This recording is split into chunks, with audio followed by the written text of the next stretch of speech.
Consider this. You're living in an age of economic exuberance and relative prosperity. New technologies are hitting the market at affordable prices seemingly every day, and people are spending more than ever before, in some cases even recklessly, borrowing money they don't have to invest in properties and businesses they don't own just to take advantage of the growing economy, never thinking that this prosperity would come to an end. But one day the economy does take a small dip, something brought on by repeated warnings throughout the years against reckless investment and overconfidence in the stock market that drove some people to withdraw their money out of fear of losing what they had already made or invested. The dip caused by this only enticing others to withdraw their stocks while they're still high, causing a minor downward spiral. With each warning of an economic crash, public confidence becomes more shaky, and while most of the population hasn't yet divested, a great majority are preparing to upon the following scare. This had finally come with the suspension of a massive fraudulent account in the London Stock Exchange overseas, causing tremendous economic panic there, whose impact was felt as far as the US. Suddenly, a mass selling of stock takes off. As those stocks are sold, so do the value of the stocks held decline, which drives those holders to sell their stock as well, bringing about a terrible spiraling effect that vanished a huge percentage of the American economy in only a matter of days, and continued to drop gradually for nearly 3 years. The banks themselves were invested in the stock market and used the money of their customers' accounts to finance those investments. So with the stock market having taken so large a hit, suddenly several banks did not have enough money to reimburse their customers. Some knew this was coming and rapidly withdrew their money while they could. Others who had just lost large sums in the stock market just felt more secure in having their physical cash on hand. Eventually, everyone else began to hear that some banks weren't giving people their money back, which drove them to withdraw money from their own banks until, in an almost self-fulfilling prophecy, the banks could no longer give people their money back. And all this highlights a tremendous flaw in the trust-based money system. That is, that all it really took was a lack of confidence to bring down the most prosperous economy of the time. But before going any further, I'd like to take a moment to thank today's sponsor, Skillshare. Skillshare, as I'm sure some of you might already know, is an online learning community that provides thousands of classes in several different subjects, ranging from the artistic to the managerial. Whether you're looking to fine-tune your animation skills, or interested in learning how to build a brand, or maybe just picking up a new hobby, Skillshare is bound to have something tailored precisely to your needs and condensed video lessons completely ad-free. This week I watched Concept Illustration Practice by Giovanna Vescovi. Giovanna's art style has a very surreal look to it that reminds me a bit of the old-fashioned illustrated codexes.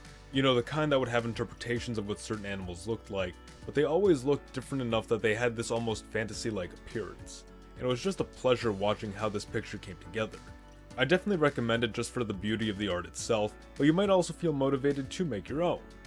Follow the link below to get a free month trial of Skillshare and see for yourself what this platform has to offer, but be sure to act quick while this offer lasts. Now, back to the video. Worse yet were the effects brought on by the interconnectivity of the global economies. The American crash could very well remain confined to the States or perhaps the continent, but there was a very delicate financial balance in existence between the US, the World War I Entente powers, and Germany. The Germans were saddled with a tremendous war debt to pay to the Entente, and they managed to continue paying this debt by taking out American loans. The money Germany paid to the Entente was then used by them to reimburse the United States for various war debts, creating this cycle of money flow between the countries that completely collapsed on account of the Wall Street crash, turning the Great Depression into a global crisis. Conditions were especially troublesome in the United States, where unemployment at its peak had hit around 25%. Nearly double what it had been during the peak of the recent COVID pandemic, which topped off at around 15%. This unemployment period also lasted much longer, mind you, with 60% of those unemployed having been without a job for at least a year, and 10% having been without a job for several years. These latter individuals tended to be older, semi-skilled men aged 45 and up, typically in a manufacturing field of some kind. See, when companies went under regardless of their field, many of their most senior employees were the hardest hit because while they had built a name and reputation with that particular company, that didn't translate well to other companies whose senior positions were the very first to fill up, leaving only entry-level jobs behind. Older men were seen as unfavorable for entry-level jobs when compared to younger men because they tended to be less energetic, less powerful, more demanding, not to mention threatening to the senior employees whose jobs they could qualify for in a time when everyone was desperate to have a reliable stream of income. As was the case for many others who could not find employment for a long period of time, options ranged from becoming a migrant worker traveling from city to city, returning to a rural community to work a farm job if in fact you had family there, or moving into a shelter or shanty town near a soup kitchen in the hopes that a job will eventually open up somewhere. If you did move out to a farm, you'd either be well set or in an even more dire situation depending upon where you moved to. and regardless, you'd be facing completely new challenges unfamiliar to someone from the city. The Depression impacted heavy industrial trade and financial centers the hardest. New England, the Great Lakes, the Far West, and the Mid-Atlantic saw the highest levels of unemployment during the crisis, but in the Southeast and along the Missouri River, unemployment rates were as low as 4% during the mid and late 1930s. That's after the Great Depression's peak, mind you. These regions were not as dependent upon foreign trade or industry as the rest of the country had been, and managed to make the best of their agricultural and resource-based economies to keep running at a similar pace as before. Though that being said, conditions in these regions were already far simpler than they had been in the industrial north. In essence, while jobs, food, and housing were more reliably available in these areas, their quality wasn't quite what it was elsewhere. Now, the farmlands of the plains, including those which intersected the Missouri River, were similarly less developed, but unlike the southeastern states, were forced to endure the conditions of the Dust Bowl, drought and dust storms that devastated farms and towns, depriving them of necessary food and jobs, not to mention causing widespread property damage. It was because of this that some farmers became migrant workers themselves, departing to cities in search of better opportunities, while city folk were moving to the country in search of the same. Wealthy businessmen, high-skilled professionals, and women were especially sheltered from the effects of the Depression. Clearly, you don't need to worry about unemployment if you yourself are the owner of a business, but you would need to worry about keeping your business afloat in this turbulent time. Many within the wealthy class took major losses, and some were even forced to shut down their businesses and live a more modest lifestyle, but it was a rare occurrence for someone from this class to fall into utter poverty.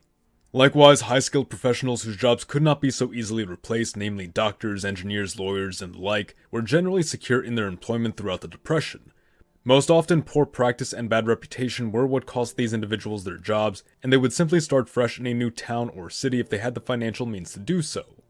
Women, though also impacted by job loss during the initial years of the Depression, actually saw a significant rise in employment toward the end of the decade, as the unstable nature of the era drove many women to seek additional income either for themselves or to help support their families, bringing them into the workforce in unprecedented numbers. Women's occupations were also far more stable than the labor-based jobs typically held by men. Office jobs were the most comfortable, well-paying, and sought after, while waitressing and retailing became the most plentiful. Perhaps the group most shielded from the Depression, however, was the political class. From officials to humble office workers, there really wasn't a significant drop in any of this group's employment. In fact, during the Roosevelt administration, several new jobs were created as a consequence of the establishment of various new agencies tasked with alleviating the troubles of the Depression. If you were a young man during this time, you'd find yourself in a rather difficult situation. Odds are you wouldn't have enough experience or enough connections to get an entry-level job, which would still require some skills, and which of course were in high demand by other men who had already had experience in the field, but were still younger and more energetic than the much older men previously mentioned. Maybe you're looking for your first job, something you can do to contribute to the household and help your family out of a tight spot, but again, no one's hiring, or they don't want to hire you. For this, FDR established the CCC, the Civilian Conservation Corps, an opportunity for young men to get out of the house, make some money, rebuild the country, and learn some new skills along the way. By joining the Corps, young men were provided housing, clothing, medical care, and meals completely free, taking that burden off of the family and allowing them to save some extra money.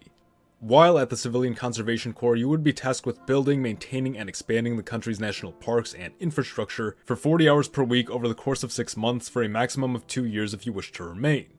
Each Corps member would receive a wage for his work, 80% of that wage being sent directly back to the family, while the remaining 20% could be saved or spent on leisure and personal items. The program was perhaps one of the best things to come from the Depression, as it provided a generation of young men not merely an opportunity to work, but valuable life skills as well, and did all of this in a highly productive way for both the country and its people. While the Great Depression was a difficult time for all who experienced it, there's a very human element to the Depression that's often overlooked. Despite the hardship, people wherever you found them carried on with life in one way or another, and most tried to make the best of a bad situation. Rural towns hosted regular potlucks as a means of sharing the food each of them farmed with the rest of the community, giving them all an excuse to spend more time with each other and build closer bonds. Parents fashioned toys for their kids out of everyday items, giving rise to the famous soapbox racer and of course the soapbox derby. Husbands, wives, and sons all did what they could to help the family, whether it be traveling to the city and living in a shelter just so you could send what little money you made back home, taking a job for the first time in what could be a very unglamorous environment, or enlisting in a youth labor program for half a year at a time. Life expectancy even rose during the Great Depression by 6 years on average, as in addition to various other factors, people dialed back the excesses of the prior decade, turning away from unhealthy habits like drinking and smoking. It was a decade of challenges, but perhaps an appropriate and necessary experience to temper the lax and indulgent attitudes of the prior decade with modesty, selflessness, diligence, and sense of community. The US of Z thanks you for watching. Support your Legion by liking the video, or join our ranks by subscribing for more. Mr. Z, out.